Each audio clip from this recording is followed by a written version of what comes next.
Good morning all, and thank you for having me. My name is Kevin Lee.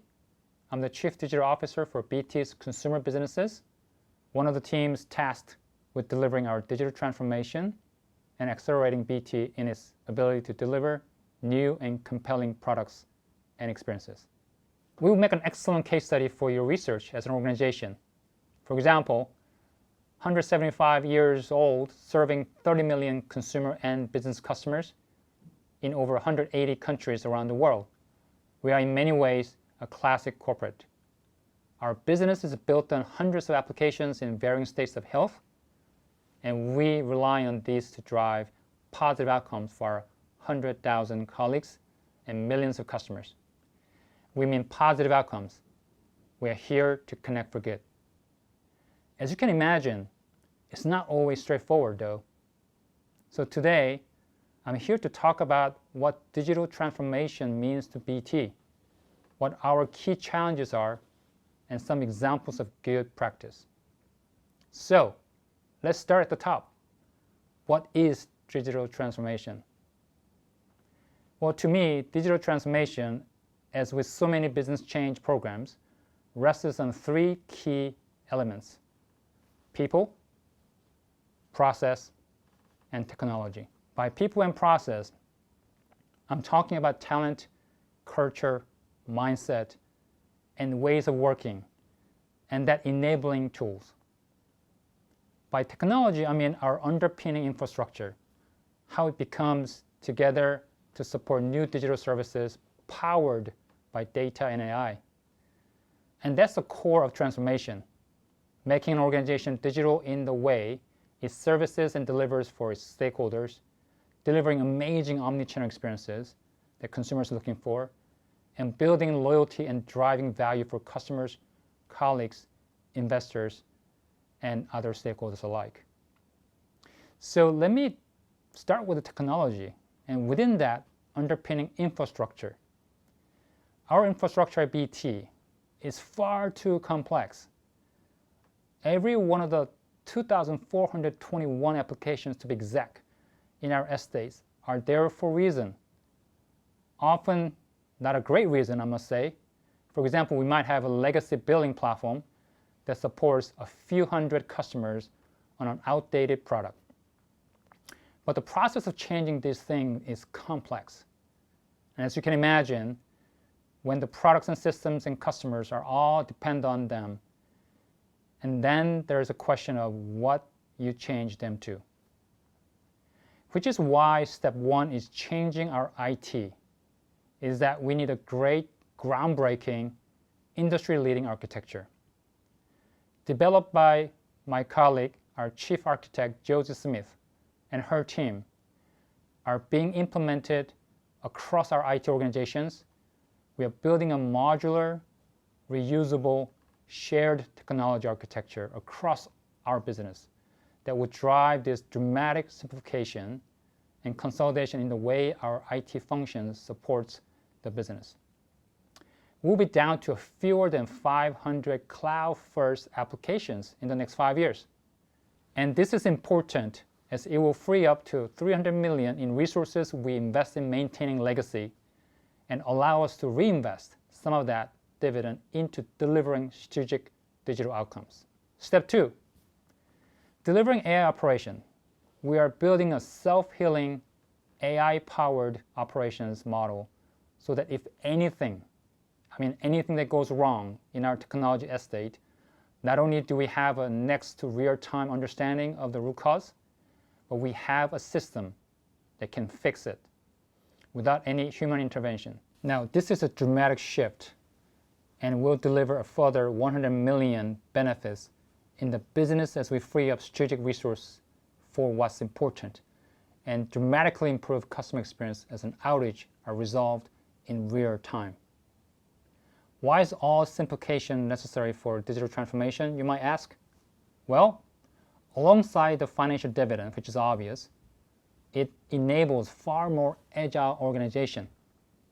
We can build and deliver customer experiences faster and more effectively on a uniform, well-understood stack. And in building our applications in a modular fashion, We can reuse components across our consumer businesses, which is where I'm sitting, and our B2B businesses, and vice versa, boosting productivity while cutting costs and significantly. We have already started conversation about how we can use these modular components cross-functionally. And in pockets, our simplified technology stack is already starting to deliver benefits. In one early rollout, as an example, we reduced the number of steps a customer had to go through to order a fiber broadband package from 38 steps down to 8 steps, enabled by a new and improved technology stack. Another example, our global business has retooled around a new technology stack called Digico that is making it easier and faster for them to bring new products to market, to customers, more rapidly and more coherently. So, onto the people and ways of working. This is another thing that I talked about earlier. BT as an organization is about 100,000 people. In digital, we have about 15,000 colleagues working together, including many of some subcontractors and about 3,500 full-time BT colleagues, distributed across UK, India, and beyond. To drive transformation, we need a few key things. For example, we need a growth mindset, one that is obsessed with solving problems. Another, we need the technical brilliance, the ability to deliver solutions. We need a collaborative ethos. Our entire business metrics, with the people working in digital supporting our customer-facing business units.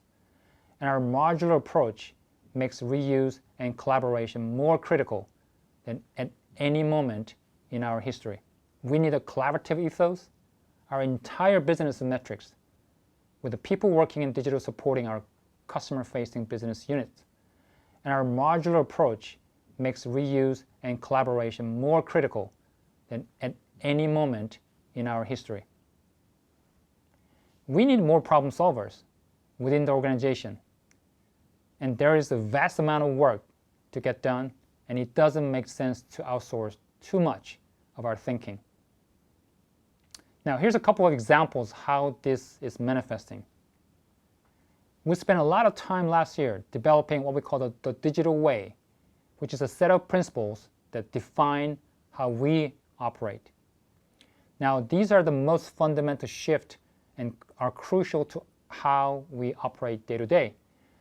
Now, I won't go through them all in detail, but the principle of BT is mine, for example, talks to ownership and authority for people to operate autonomously to solve big problems.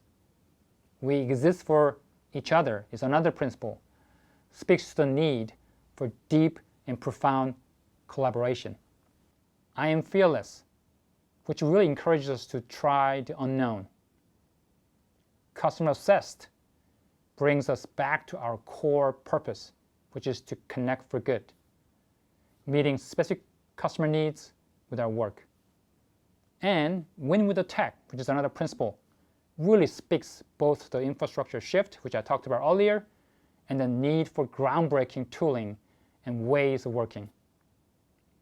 Now, this, as well as a concerted effort to make BT a digital magnet for talent in the UK and India and elsewhere, will see us bring a lot of more doing capability in-house. We'll talk more to the market about this in the coming month, but it's a very substantial program.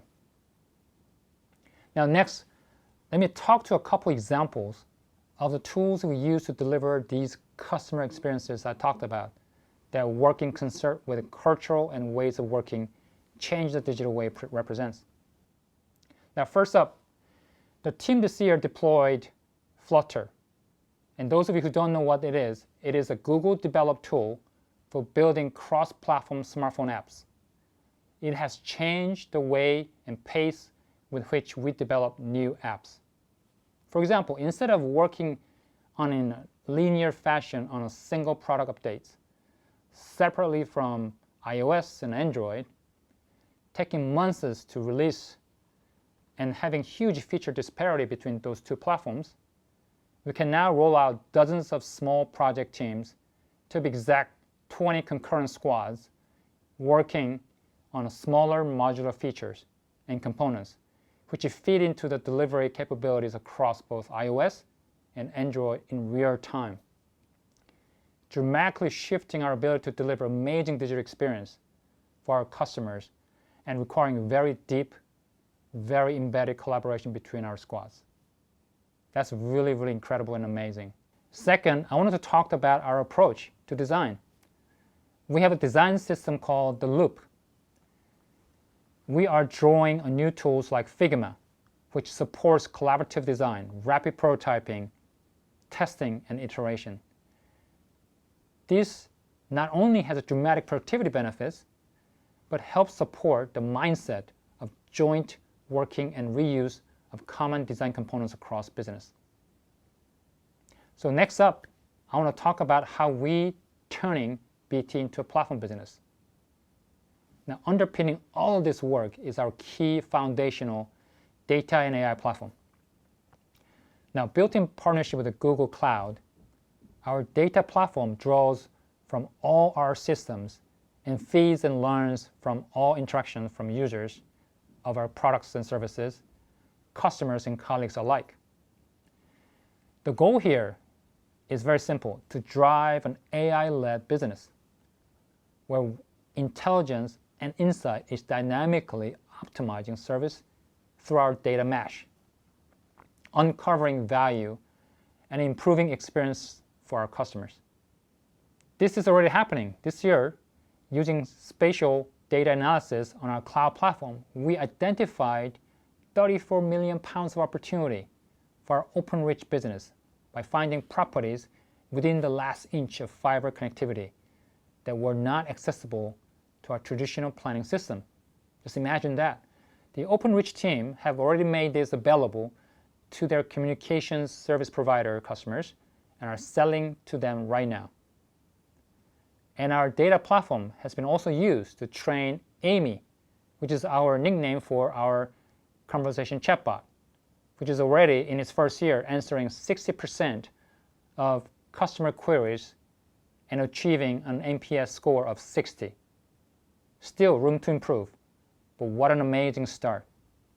And this platform, alongside our new architecture and approach to building in a modular way, are also the starting point for BT to transform from a stuff company, as I call it, building products to sell to customers, to becoming a truly platform business where we are facilitating the direct connection between producers and the consumers.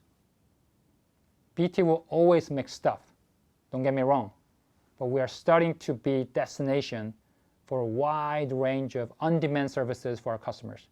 For example, in our global business, via a new enormous partnership with Microsoft, we have coded hundreds of millions of pounds worth of services for Operator Connect, which is a new Microsoft-powered service available via our global marketplace.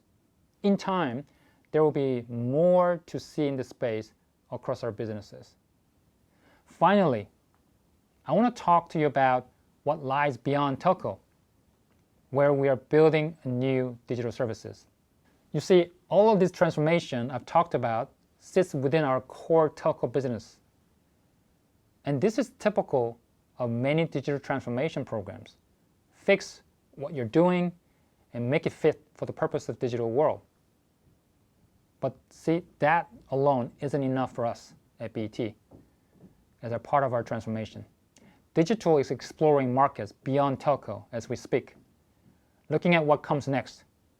And our incubation business is yet another example, helping driving this parallel to our core transformation program, looking at the places we can start, amplify, or invest in startups to meet our customer problems beyond our core telco services. We are really making strong progress here in health, drones, and new products. And we'll have more news to share in months ahead. So please stay tuned. Now, in closing, I hope that this snapshot of the BT digital transformation journey has been helpful for you to hear. and bring that reality to the picture that I just painted for you. I have tried to map out some of the complexity in the infrastructure, people, and ways of working.